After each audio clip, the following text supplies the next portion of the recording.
Apple has created a wide array of products over the last 30 years, and it seems that they usually learn from their mistakes.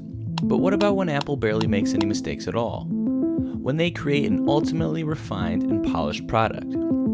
This is Apple Legends, and today we're going to be looking back at one of Apple's most successful years for Mac sales, when they released the 2015 MacBook Pro.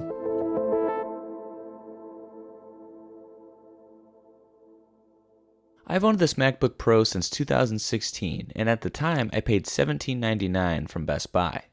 It's equipped with a 2.2 GHz Intel quad-core i7-4770HQ processor, 16 GB of DDR3 RAM running at 1600 MHz, integrated Intel Iris Pro 1536 MB graphics, a 15.4-inch 2880 by 1800 Retina display, and a 256 GB PCI 3-based SSD.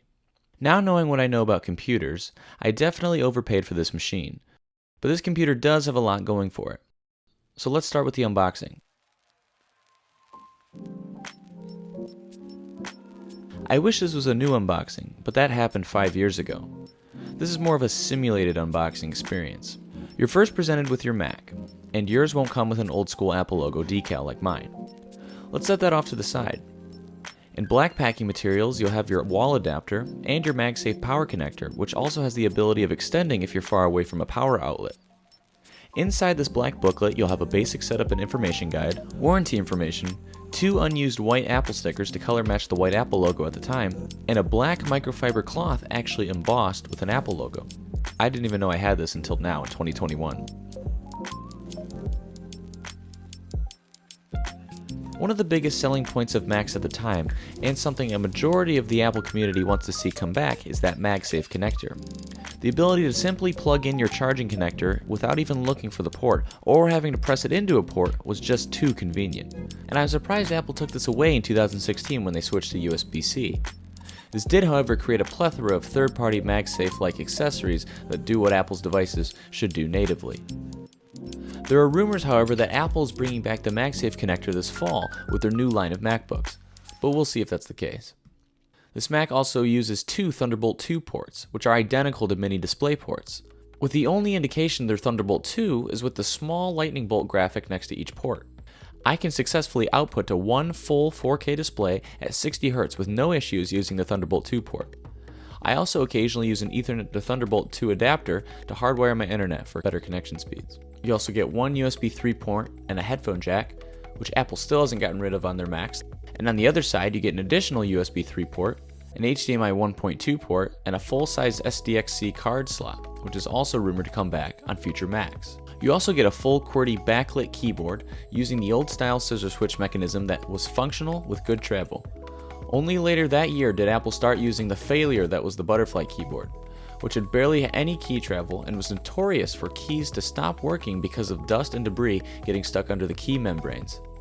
Apple then stopped using the butterfly keyboard in 2019, essentially reverting back to the traditional scissor switch style keyboard. If it ain't broke, don't fix it.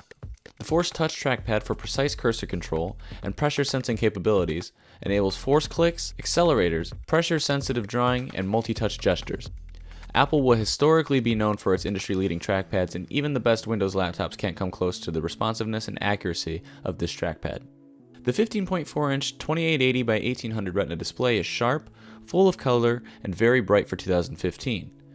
Even though it comes to 220 pixels per inch, 900 by 1 contrast ratio, and 300 nits of brightness, this display is still miles greater than the lot of modern laptops to date.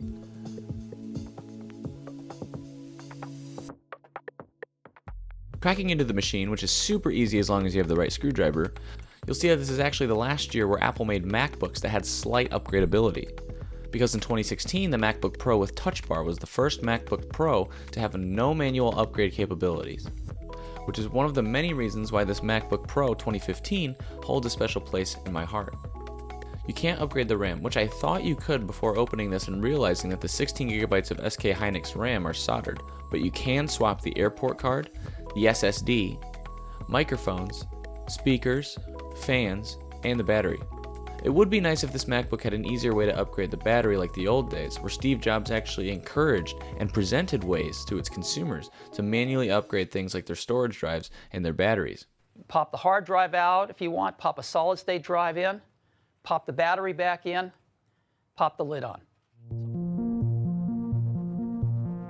4.5 pounds of well-machined aluminum with decent quality specs and an eye-catching display.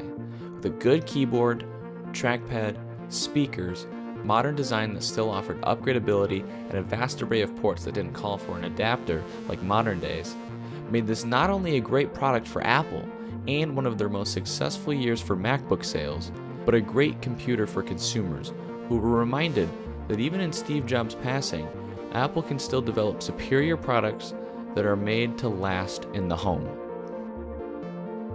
Which makes the 2015 Retina MacBook Pro an Apple legend.